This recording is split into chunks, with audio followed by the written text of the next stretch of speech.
ఇలాంటి మరెన్నో వీడియోలు చూడడానికి like, share, subscribe and comment. ఈరోజు ఈ వీడియోలో వరలక్ష్మి వ్రతం రోజు తప్పకుండా చదవవలసిన వరలక్ష్మి వ్రత కథ గురించి తెలుసుకుందాము. వరలక్ష్మి వ్రత కథను పూజ పూర్తి కావస్తుంది అనగా చదవడం మంచిది. ఈ కథను చదవడం వలన భక్తులు ఆ తల్లి ఆశీస్సులను పొందేందుకు సంసిద్ధులవుతారు. చదవలేని వారు ఆడియో విన్నా అదే ఫలితం దక్కుతుంది. చేతిలో కొన్ని అక్షంతలు తీసుకొని వ్రత కథను చదవడం అనేది ప్రారంభించండి. నైమిషారణ్యానికి వచ్చిన సూత పౌరాణికుడు శౌనకాది మహర్షులు అడిగిన మీదట వారికి ఈ వరలక్ష్మి కథను వినిపించాడు. మునీశ్వరులారా, స్త్రీలకు సర్వ సౌభాగ్యములను కలిగించే వరలక్ష్మి వ్రతం అనే మహావ్రతాన్ని గురించి పూర్వము పరమేశ్వరుడు పార్వతీదేవికి చెప్పినాడు. ఆ కథని మీకు నేను చెప్తున్నాను, వినండి.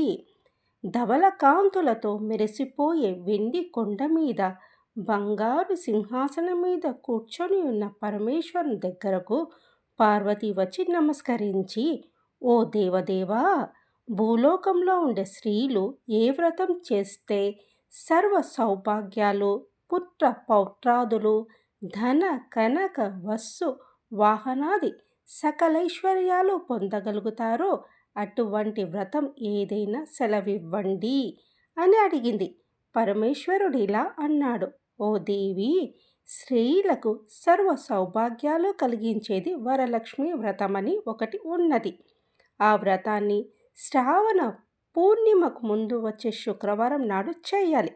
అనగానే పార్వతి, నాదా, ఆ వ్రతాన్ని ఎలా చేయాలి? దాని విధి విధానాలు ఎటువంటివి? ఏ దేవతను పూజించాలి?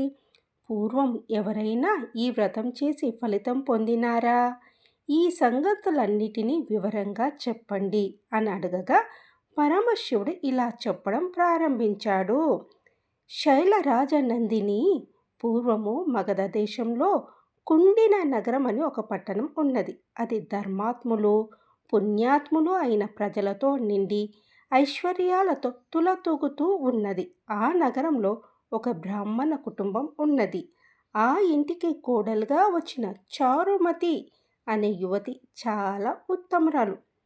ఆమె ప్రతిరోజు ఉదయాన్నే మేల్కొని ఇంటి పనులు చూసుకొని స్నానము చేసి భర్తను దైవంగా భావించి పూజించేది. అత్తమామలకు సకలోపచారాలు చేస్తూ అందరికి ఇష్టంగా మితంగా మాట్లాడుతూ గృహకృత్యాలు చేసుకుంటూ ఉండేది. ఇంటిలోని వారి చేతనే కాక ఊరిలోని వారి చేత కూడా మంచి ప్రశంసలు పొందింది. ఇటువంటి సదాచార సంపత్తి, సద్ధర్వర్తనము కలిగిన చారుమతి మీద జగన్మాత అయిన వరలక్ష్మీదేవికి అనుగ్రహం కలిగింది. ఆమెకు ఒకనాటి రాత్రి కలలో ప్రత్యక్షమై, చారుమతి, నేను వరలక్ష్మీదేవిని, నీ సద్గుణాలను చూసి సంతోషించి నిన్ను అనుగ్రహించాలని వచ్చాను. శ్రావణ పూర్ణిమకు ముందు వచ్చే శుక్రవారం నాడు నన్ను యథావిధిగా భక్తి శ్రద్ధలతో పూజించు, నీవు కోరిన వరాలిస్తాను అని చెప్పింది.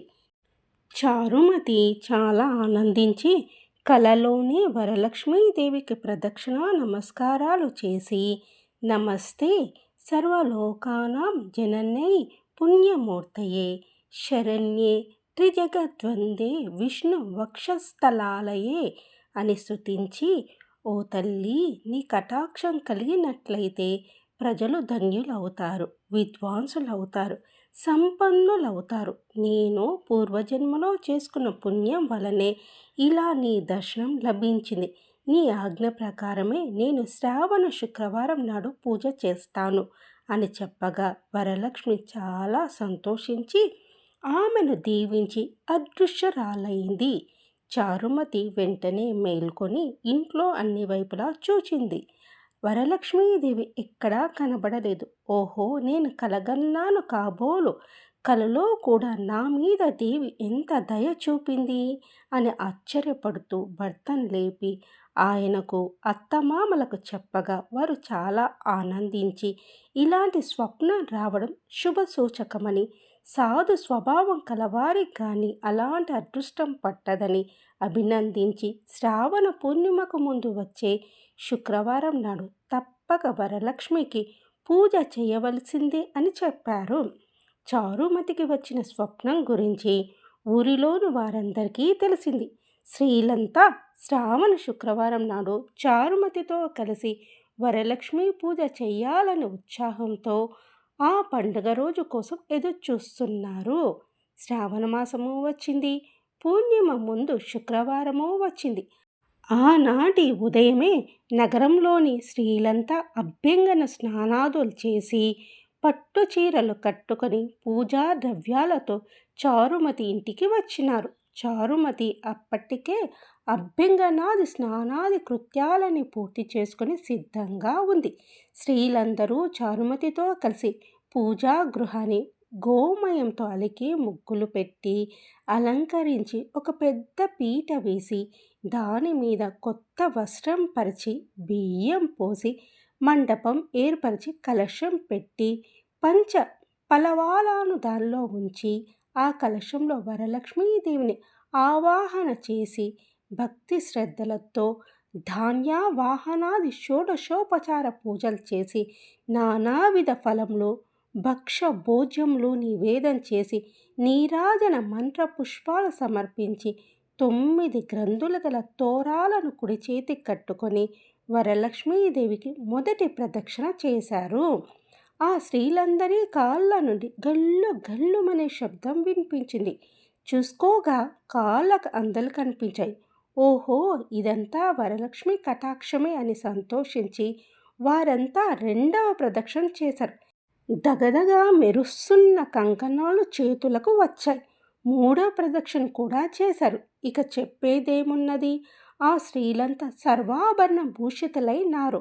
ఆ స్త్రీలందరి భవనాలు సువర్ణమయములైపోయాయి.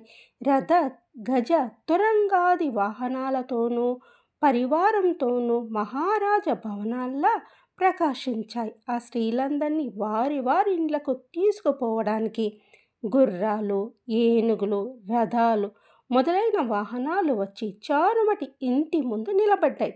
తర్వాత కల్పోక్త విధంగా పూజ చేయించిన బ్రాహ్మణోత్తమునకు గంధ పుష్పాక్షతలతో పూజ చేసి 12 కుడుములు వాయినం ఇచ్చి దక్షిణ తాంబూలాదులు సమర్పించి నమస్కరించి ఆశీర్వాదాలు పొందినారు. వరలక్ష్మీదేవికి నివేదించిన పదార్థాలను బంధుమిత్రులతో కలిసి ఆరగించి తమ కోసం వచ్చిన వాహనాలెక్కి తమ ఇండ్లకు పోతూ చారుమతీదేవి ఎంతటి భాగ్యవంతురాలు! వరలక్ష్మి స్వప్నంలో ఆమెకు సాక్షాత్కరించింది. ఆమెతో పాటు పూజ చేసుకున్నందుకు మనం కూడా అదృష్టవంతులమైనాము. సజ్జన సహవాసం చేస్తే సకల శ్రేయస్సులు కలుగుతాయనడానికి ఇంతకంటే నిదర్శనం ఇంకేం కావాలి అని పొగిడారు. ఆ తర్వాత ప్రతి ఏటా ఈ శ్రావణ శుక్రవారం పూజ వారంతా చేస్తూ వచ్చారు. ఆ సాంప్రదాయమే తరతరాలుగా సంక్రమించి ఈనాటి వరకు వచ్చింది. ఓ పార్వతి, ఉత్తమమైన వరలక్ష్మి వ్రతాన్ని అన్ని వర్ణాల వారు ఆచరించవచ్చు. ఆచరించిన వారికి ఆ వరలక్ష్మీదేవి సకలైశ్వర్యాల్ని ప్రసాదిస్తుంది. ఈ వరలక్ష్మి వ్రత కథను వినేవారికి చెప్పేవారికి కూడా ఆ జగన్మాత సర్వ వాంఛలను సిద్ధింపచేసి ఆయురారోగ్య భోగ భాగ్యవంతులు చేసి అనుగ్రహిస్తుంది.